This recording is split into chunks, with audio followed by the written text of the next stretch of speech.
بسم الله الرحمن الرحيم وقال الذين كفروا لا تاتنا الساعة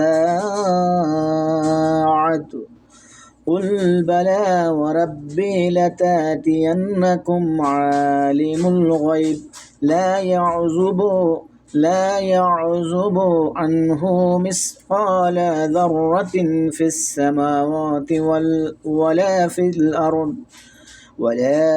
في الأرض ولا أصغر من ذلك ولا أكبر إلا في কিতাব মুবিন।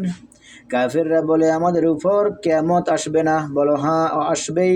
শপথ আমার প্রতিপালকের, নিশ্চয় তোমাদের নিকট ওটা আসবে। তিনি অদৃশ্য সম্বন্ধে সম্যক পরিজ্ঞাত। আকাশমণ্ডলীয় পৃথিবীতে তার অগোচরে নয় অনু পরিমাণ কিছু কিংবা ততপেক্ষা ক্ষুদ্র অথবা বৃহৎ কিছু, বরং এর প্রত্যেকটি লিপিবদ্ধ আছে সুস্পষ্ট কিতাবে।